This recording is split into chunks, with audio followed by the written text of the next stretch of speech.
ఇవాళ మనము తెలంగాణ రాష్ట్రంలో చూసుకున్నట్టయితే కేంద్ర ప్రభుత్వము ఏ విధమైనటువంటి చొరవతో అంటే గత 10 ఏళ్ల నుంచి కేంద్ర ప్రభుత్వం ఏదైతే తెలంగాణ రాష్ట్రానికి దాదాపు 11 లక్షల కోట్ల రూపాయల అభివృద్ధి కార్యక్రమాలు ఈ యొక్క రాష్ట్రానికి చేసింది. అంటే అది అనేక విధాలుగా చెప్పుకోవచ్చు. రైల్వే లైన్ల డబుల్ రైల్వే లైన్, సింగిల్ లైన్వే ఉన్న దగ్గర డబల్ చేయడము, రైల్వే స్టేషన్లు అభివృద్ధి చేయడము, సికింద్రాబాద్ రైల్వే స్టేషన్ 800 కోట్లతో పునరుద్ధరించడము, చెర్లపల్లి రైల్వే స్టేషన్ కావచ్చు, అట్లా అనేక జిల్లాలల్లో ఇవాళ రైల్వే స్టేషన్ యొక్క పునరుద్ధీకరణ కేంద్ర ప్రభుత్వ బడ్జెట్ తో ఇవాళ రాష్ట్ర ప్రభుత్వంలో మనం చేస్తా ఉన్నాం. అదే విధంగా ఇవాళ జాతీయ రహదారులు మనం చూసుకున్నట్టయితే గతంలో ఈ యొక్క అంబర్పేట్ ఫ్లైఓవర్ అనేది చాలా ఇరుకుగా ఉండేది. అంటే రద్దీతో కూడినటువంటి ప్రాంతం. ఇందులో 2 జంక్షన్లు మనం ముఖ్యంగా గమనిస్తాం. ఒకటి శ్రీరమణ చౌరస్తా, అది ఏంటంటే మలక్పేట్ కి కలుపుతా ఉంటది. ఇంకోటి అంబర్పేట్ చేనంబర్ జంక్షన్, అదొకటి ఇటు క్యాంపస్ కి మెయిన్, అటు ఎంజీబీఎస్ కి పోవడానికి మెయిన్ రోడ్. సో ఈ 2 కూడా మెయిన్ జంక్షన్లు ఉండడం కారణంగా ఇక్కడ ట్రాఫిక్ సమస్య, లోకల్ గా ఉన్నటువంటి అంటే బిజినెస్ లో కూడా రద్దీ ప్రాంతం ఇది. సో ఈ యొక్క ప్రాజెక్ట్ అనేది గతంలోనే కొన్ని ఏళ్ల కిందట శాంక్షన్ అయినటువంటి ప్రాజెక్టు. కాబట్టి ల్యాండ్ అక్విజిషన్ లో అక్కడ వివిధ ప్రభుత్వాలు ఉండే. గతంలో బీఆర్ఎస్ ప్రభుత్వం ఉండే, ఇప్పుడు కాంగ్రెస్ ప్రభుత్వం ఉన్నది. సో బీఆర్ఎస్ ప్రభుత్వం ఏదైతే 10 ఏళ్ల పాలన కొనసాగించిందో అప్పుడు ల్యాండ్ అక్విజిషన్ లో కొన్ని ఇబ్బందులు ఎదురైనాయి. సో ఆ ల్యాండ్ అక్విజిషన్ ఇబ్బంది అయినప్పుడు కూడా కేంద్ర ప్రభుత్వం మా యొక్క కిషన్ రెడ్డి గారు వారు ప్రత్యేక చొరవ తీసుకొని ఇంట్రెస్ట్ పెట్టి ఎక్కడెక్కడైతే ఇబ్బందులు జరుగుతున్నాయో వాళ్ళతో పాటు, అంటే ఎవరైతే డబ్బులు తీసుకొని ఇంకా ల్యాండ్ రాష్ట్ర ప్రభుత్వానికి హ్యాండ్ ఓవర్ చేయలేరో వాళ్ళతో కూడా మా యొక్క మంత్రివర్యులు వాళ్ళ ఇంటికి విచ్చేసి వాళ్ళతో మాట్లాడి ఇది ప్రజలకు ఉపయోగపడేటటువంటి ప్రాజెక్టు, ఇది ప్రజలకు అందుబాటులోకి వస్తే మెరుగైనటువంటి వ్యాపార వ్యవస్థలే కావచ్చు, రోడ్డులో ఉన్నటువంటి ఇబ్బందులు తొలగుతాయి మనందరికి కూడా అని చెప్పేసి ప్రత్యేకంగా వాళ్ళు ఒక్కొక్కళ్ళు ఇంటికి వెళ్ళి కూడా మాట్లాడాల్సినటువంటి దాఖలాలు మనం యొక్క నియోజకవర్గంలో చూస్తాం. అయితే ఇప్పుడు చూసుకున్నట్లయితే 30 సంవత్సరాలుగా ఉన్నటువంటి అంబర్పేట ఎందుకని ఇప్పుడు అక్కడ బొందలగడ్డ సమస్య కూడా ఒకటి ఉంది. బొందలగడ్డ విషయంలో కూడా ఈ ప్రాజెక్ట్ ని అడ్డుకోవాలనే ప్రయత్నం అయితే జరిగింది గత 10 ఏళ్లలో. అన్న ఇక్కడ క్లియర్ కట్ గా ఒకటి గమనించాల్సింది ఏంటంటే కేంద్ర ప్రభుత్వము ఏ రాష్ట్రమైనప్పటికీ, అంటే ఇప్పుడు భారతదేశంలో ఎన్ని రాష్ట్రాలున్నా ఆ రాష్ట్రాలలో అంటే భారతీయ జనతా పార్టీ ప్రభుత్వం ఉన్నా లేకపోయినా అన్ని రాష్ట్రాలు కూడా కేంద్ర ప్రభుత్వానికి అనుసంధానమైనటువంటివి. సో కాబట్టి అక్కడ మా ప్రభుత్వం డబుల్ ఇంజన్ సర్కార్ ప్రభుత్వం ఉంటే ఒకలాగా డెవలప్మెంట్, డబుల్ ఇంజన్ సర్కార్ లేకపోతే ఇంకోలాగా డెవలప్మెంట్ అనేది కూడా ఎక్కడ వ్యత్యాసం చూపట్లేదు కేంద్ర ప్రభుత్వం.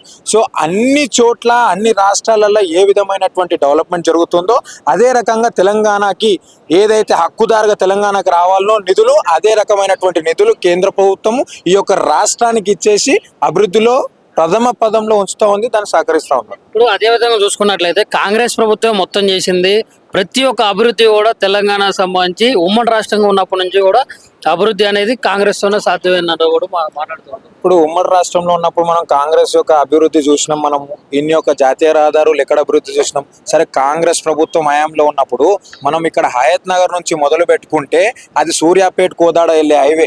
గతంలో అనేకమైనటువంటి యాక్సిడెంట్ల రోడ్లలో జరిగేటివి. అది ఓన్లీ 4 లైన్ ఉన్నటువంటి లేడు, ఇవాళ 8 లైన్ లేన్ గా ఇలా నరేంద్ర మోడీ గారు ప్రభుత్వం వచ్చినాక 4 లైన్ లేన్ ని 8 లైన్ లేన్ గా మార్చి అక్కడ యాక్సిడెంట్లకు అడ్డుకట్ట వేసింది. సో అక్కడ అనేకమైనటువంటి ట్రాఫిక్ ఉంటుండే, ట్రాఫిక్ సమస్య. ఈ ఊర్లలోకి వెళ్ళాలంటే పండుగలు వస్తే, పండుగ వాతావరణం వస్తే ఇక్కడ హైదరాబాద్ లో నివసించేటటువంటి ఆంధ్ర ప్రజలు వాళ్ళ ఊర్లలోకి పోవాలంటే టోల్ గేట్లు ఎంబడి బారులు తీరి లైన్లు ఉండేది. ఇవాళ అటువంటి సమస్య తీరింది. సో మన అదృష్టం కొద్దీ నితిన్ గడ్కరీ గారే కొన్ని రోజుల క్రితం చెప్పారు, రానున్న రోజుల్లో ఈ యొక్క టోల్ ప్లాజాలు అనేటివి కూడా ఈ రోడ్ల మీద ఉండవు. కాబట్టి ప్రజలకు సులభమైనటువంటి ప్రయాణాన్ని అందించే విధంగానే మా యొక్క జాతీయ రహదారుల యొక్క డిపార్ట్మెంట్ పూనుకొని ఉన్నది. ప్రజలకు ఇబ్బంది లేకుండా పనిచేయడానికి మేము కంకణబద్దులై ఉన్నామని చెప్పి వారు మనకు మీటింగ్ లో కూడా చెప్పారు.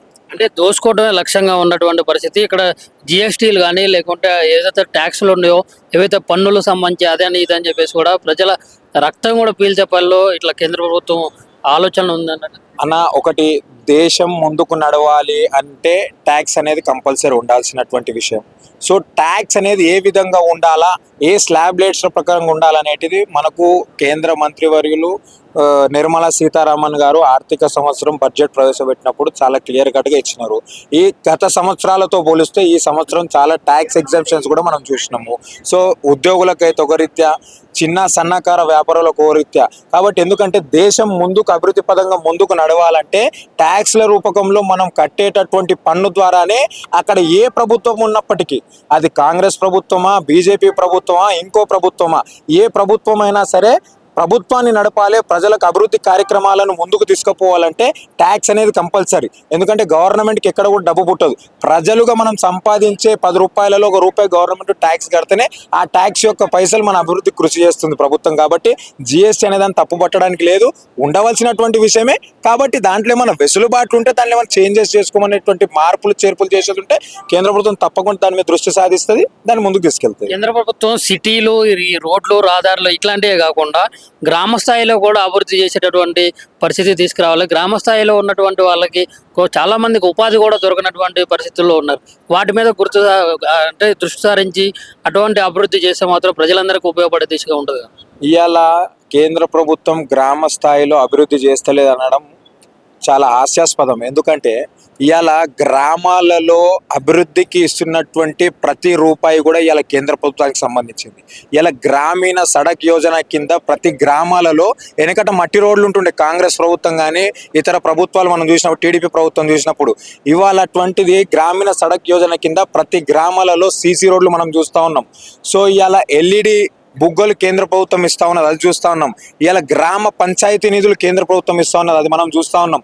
సో ఇవన్నిటిని కూడా దృష్టిలో ఉంచుకోవాలి. కాబట్టి ఇలా రైతులకు ఏదైతే రైతు భరోసా అంటే పిఎం కిసాన్ యోజన కింద కూడా రైతులకు చేదోడు వాదోడుగా కేంద్ర ప్రభుత్వం ఇలా నిలుస్తూ ఉంది.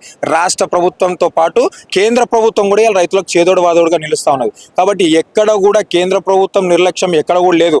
ఇలా గ్రామాలలో కానీ అంటే మారుమూల గ్రామాలలో కూడా ఇవాళ నా ఆడబిడ్డలు కంట నీరు పెట్టుకోవద్దు, కట్టెల పొయ్యి మీద వండుకుంటే అనేకమైనటువంటి వ్యాధులకు గురవుతా ఉన్నారు, వాళ్ళకు కళ్ళు పోతా ఉన్నాయి, అనేకమైనటువంటి క్యాన్సర్ వ్యాధులతో బాధపడతా ఉన్నారని చెప్పేసి ఉజ్వల గ్యాస్ యోజన కింద ఇవాళ అనేకమైనటువంటి సిలిండర్లు, ఉచిత గ్యాస్ కనెక్షన్లు ఇచ్చినటువంటి ఘనత నరేంద్ర మోడీ గారి ప్రభుత్వానికి. ఇట్లా చేసుకుంటూ పోతే అనేకమైనటువంటి పథకాలు గ్రామ స్థాయిలో అభివృద్ధి చేయడానికి కారణం ఇలా మరుగుదొడ్ల విషయం నేను మరీ ముఖ్యంగా చెప్తా ఉన్నా.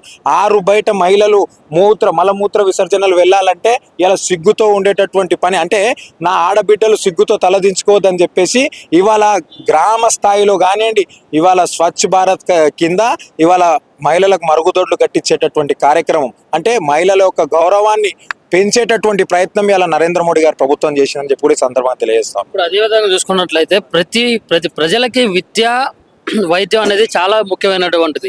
ఇప్పటికీ చూసుకున్నా కానీ ప్రతి రాష్ట్రంలో కూడా ఏదైతే గవర్నమెంట్ హాస్పిటల్స్ ఉన్నాయో, ఏవైతే ప్రభుత్వ హాస్పిటల్స్ ఉన్నాయో అక్కడ మెరుగైన వైద్యం అందట్లేదు, అక్కడ అసలు ఎటువంటి సదుపాయాలు కూడా పెద్దగా ఉండట్లేదు అన్నట్లు కూడా మనం చూస్తూ ఉన్నాం. మరి దాని మీద ఎందుకు బీజేపీ ప్రభుత్వం మరి దృష్టి సారించట్లేదు? తప్పకుండా బేసిక్గా ప్రజలకు అంతిమంగా కావాల్సినటువంటి మూడు ఏంటిదంటే అందులో విద్య, వైద్యం, న్యాయం. సో కాబట్టి మనం విద్యా వైద్యం ప్రకారంగా మనం చూసుకున్నట్టయితే ఇవాళ ఈ రాష్ట్రంలో విద్యకు ఏ విధమైనటువంటి ప్రాధాన్యత ఇస్తుంది ఒక రాష్ట్ర ప్రభుత్వము, వైద్యానికి ఏ విధమైనటువంటి ప్రాధాన్యత ఇస్తుంది ఒక రాష్ట్ర ప్రభుత్వం మనం గమనిస్తూ ఉన్నాము గడిచిన సంవత్సరంన్నర కాలంలో. కాబట్టి మేమేం చెప్తా ఉన్నామంటే ఎక్కడైతే పేదలు పీడించబడతా ఉన్నారో ఇవాళ విద్యకు కానీ వైద్యానికి కానీ దూరం అవుతా ఉన్నారో, కాబట్టి మేము ప్రజల పట్ల చిత్తశుద్ధితో ఉన్నాము అనే ఒక సంకల్పాన్ని ప్రజల్లోకి బలంగా తీసుకెళ్లడానికే ఇవాళ కోవిడ్ వచ్చినటువంటి సమయంలో కూడా భారతీయ జనతా పార్టీయే కాదు, ఇవాళ నా యొక్క ధర్మత అని చెప్పేసి నరేంద్ర మోడీ గారు భావించి ఎట్టకేలకు భారత్లోనే వ్యాక్సిన్ కనుగొనాలి, భారతే ప్రపంచానికి వ్యాక్సిన్ అందించాలనే సంకల్పంతో ఇలా వ్యాక్సిన్ని కనుగొని ప్రపంచ దేశాలను మనం నియంత్రించినటువంటి విషయం మనం చూస్తూ ఉన్నాం. కాబట్టి ప్రజల పట్ల నరేంద్ర మోడీ గారికి ఉన్నటువంటి చిత్తశుద్ధి, నరేంద్ర మోడీ గారికి ఉన్నటువంటి ప్రభుత్వానికి ఉన్నటువంటి చిత్తశుద్ధి ఈ యొక్క రాష్ట్రం కూడా చూసి, ఈ యొక్క రాష్ట్రంలో కొనసాగుతున్నటువంటి ప్రభుత్వం కూడా చూసి నేర్చుకొని ప్రజలకు మరింత మెరుగైనటువంటి సౌకర్యాలు అందించి ప్రభుత్వ ఆసుపత్రులలో వాళ్ళకి మెరుగైనటువంటి సౌకర్యాలు అందించాలని చెప్పి నేను తెలియజేస్తాను.